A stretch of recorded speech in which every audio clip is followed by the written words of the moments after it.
जब अमृतपाल बना जेल से तो क्या क्या मैसेज गया, जब इंजीनियर रशीद वहाँ पे जो बी पार्टी करने वाला था तब क्या क्या मैसेज गया, तब आपको जनता की फिक्र नहीं आई। आपके संविधान में एक कमजोरी है, ये दिखाओ लोगों को। आज आतंकवादी भी आए ना वहाँ से, वो भी फॉर्म भरे ना, तो उसको भी एक पक्ष, एक यहाँ इतना तबका है उसको भी जिता कर भेज देंगे। ये है आपके, आप कहते हैं संविधान बड़ा मजबूत लोकतंत्र, यहाँ कमी दिखाओ उनको लोगों को। लोकतंत्र यहाँ मजबूत नहीं है। लोकतंत्र में ये किसने लिखा पीछे, कौन आतंकवादी? आप चपरासी अगर 5 रुपए की रिश्वत ले लेना, वो जॉब नहीं कर सकता, गवर्नमेंट जॉब नहीं कर सकता पूरी जिंदगी। मगर ये नेता लोग जो है ना, हजारों करोड़ों की चोरी कर इस तरह के आतंकवादी जो इंजीनियर राशिद उनके समर्थक वो चुनाव लड़ते हैं जेल से, जबकि टेरर का एनएसए लगा हुआ उनके ऊपर, अमृतपाल के ऊपर एनएसए जो एक भारत को तोड़ना चाहता है, उसका षड्यंत्र रचता है, उसको भी एक अपॉर्चुनिटी मिलती है कि आप भी चुनाव लड़ो। ये कमजोरी नहीं तो आप क्या बोलेंगे? हम कहेंगे बड़ा संविधान बड़ा मजबूत है, यहाँ कानून को अपना काम करे। जस्टिस चंद्रचूड़ है ना, रिफॉर्म्स लाने पड़ेंगे जुडिशरी सिस्टम पर। जो लॉ अगर आम आदमी के लिए ना, वही अमीर के लिए, वही आतंकवादी के लिए नहीं होना चाहिए। आतंकवादी जो है वो आतंकवादी हर फील्ड में, ये मौके नहीं चाहिए उनको। जब तक क्लियर नहीं होता तब तक तो कम ये मौका ना मिले उनको। देखिए यहाँ गैंगस्टर और आइडल की बात की जा रही है। सलमान को कोई आइडल मान रहा है और कोई लॉरेंस को, जिन्हें गैंगस्टर भी कहा जाता है। आप क्या मानते हैं? सलमान हमारा आइडल नहीं था, ठीक है। बात आती है यहाँ पे लॉरेंस की चर्चा चल रही है, मिस इंटरप्ट मत करो यहाँ पे। लॉरेंस इससे पहले भी वो फेमस था, सलमान को तो अभी की बात है ना यहाँ पे।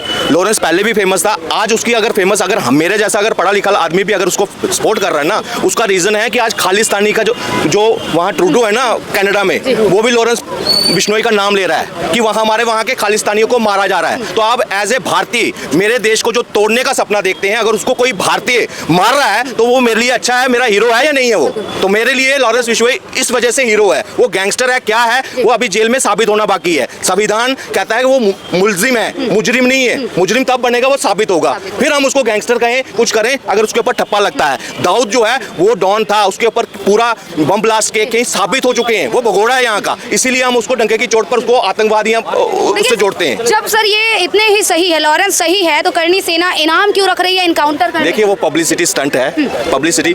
उन्हीं की बीवी ने, उनके जिसने ये करनी सेना ना, ये कोई अलग से करनी सेना है, गुजरात से वहां से। वो कह रहे थे जब मैं पद यात्रा निकाल रही थी तब ये कहाँ थे, पूछा उनसे, तब कहाँ थे? देखिए मैं उस विषय में नहीं, हमने उसको उस वक्त भी क्रिटिसाइज किया था लॉरेंस बिश्नोई का, अगर उसमें हाथ था। हमने कहा था कि गोगामड़ी जो है धर्म योद्धा था, उसके अगर उस पर अगर तुम्हारा हाथ है तो ये गलत है। वो हमने, उसने स्टेटमेंट दी थी कि इसमें मेरा कोई हाथ नहीं है। कोई क्या राइवलरी थी, किस वजह से हुआ था, हम उसमें नहीं जाकर। मगर आज जो है ना, अगर लॉरेंस बिश्नोई अगर ट्रेंडिंग कर रहा है ना 11-12 कंट्रियों में, तो उसका एक रीजन है। आज वहाँ पे हम एक तरफ खुश होते हैं कि पाकिस्तान में जाकर अज्ञात व्यक्ति जाकर ठोक रहे हैं मिलिटेंट्स को। अरे वो अज्ञात चाहे हमारे राह के हैं, चाहे किसी एजेंसी के हैं, यहाँ लॉरेंस बिश्नोई के शूटर हैं, हमें उसके साथ खड़ा होना पड़ेगा। आज भारत की एक छवि अलग से बनी है। हर ये एजेंसियां, अमेरिका करता था ऐसे कि अलग से कोई गैंगस्टर है उनको यूज कर अपने दुश्मनों को मरवाने का काम। आज भारत उस स्थिति में पहुंचा है कि वो अपने मतलब विदेशी धरतियों पर अपने दुश्मनों को एलिमिनेट करने की पावर रखता है। तो हम इसको चर्चा को ना अलग वे में ले जाते हैं। सलमान की औकात क्या है? मुझे एक चीज बताए, क्या है औकात? अगर उसकी असलियत बताने पे आऊं ना, आप तो नफरत करने लगोगे। आप हमारी बहन है, अगर आपको अगर बॉलीवुड में जाने का सपना देखना है ना, तो वहाँ पता क्या सिस्टम है? वहाँ ट्रेंड है कास्टिंग काउच। सलमान खान, ये 3 खान का नाम लिया जाता है ना, बादशाह, बॉलीवुड के राजा, इस तरह से इनको संज्ञा दी जाती है ना। ये लोग इस कास्टिंग काउच को खत्म नहीं कर पाए। अगर ये इतना ही सही थे, अच्छे हैं, हीरो हैं, तो ये भूमिका निभाते ना, तब नहीं। इन्होंने कई एक्टर का कैरियर तबाह कर दिया। 90s के टाइम पर ये दाऊद के साथ ना से खाना खाने में गर्व महसूस करते थे, अपना वर्चस्व दिखाते थे कि देखो मैं दाऊद के साथ हूँ, दाऊद का खास आदमी हूँ, मेरे से डरो। कोई भी प्रोड्यूसर होता था, डायरेक्टर होता था, इनकी मोनोपोली बनती थी। और कई ऐसी हत्याएं हो चुकी थी जिसको रजिस्टर्ड ही नहीं किया। दिव्या भारती से लेकर जिया खान, सुशांत सिंह राजपूत और कई ऐसी लड़कियां बीच में सीरीज में मतलब जिनका सिर्फ शोषण हुआ है, खत्म, मतलब मौत तक की बात आ गई। फिर बात आती है, हम कहते हैं हीरो ट्रंक होकर रास्ते चलते हुए लोगों को कुचलता हुआ जा रहा है हमारा हीरो। फिर हम कहेंगे हीरो, ये हीरो है। हम पता क्या है, हम दोगला चरित्र जी रहे हैं आज के टाइम एज ए भारतीय। हम अपने जिनको हीरो मानते हैं ना, एक्चुअल में वो विलियन का काम करते हैं। मूवी पे चलता है कि एक कोई केस हुआ है जॉली LLB की तरह, वो हिट एंड रन करता है, अगर वो उसमें उसको न्याय मिलता है ना, हम ताली बजाते हैं।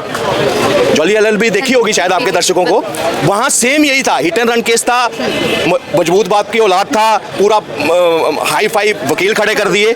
आपने कभी उस कांस्टेबल का फोटो देखा?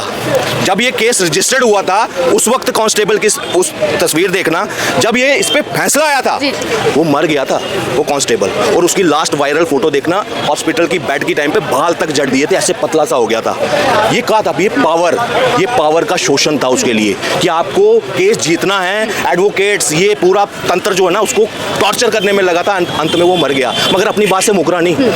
आज उस पे 5 साल की उसको सजा है ना, उस पे अभी तक उसने। पर यहाँ भी देखा जाए तो प्रशासन और न्याय व्यवस्था फिर कमजोर है। मैं ये तो बोल रहा हूँ, हमारा कानून इतना लचकीला है ना, इतना आज बीएनएस बना है, उस पे भी कमजोरी है।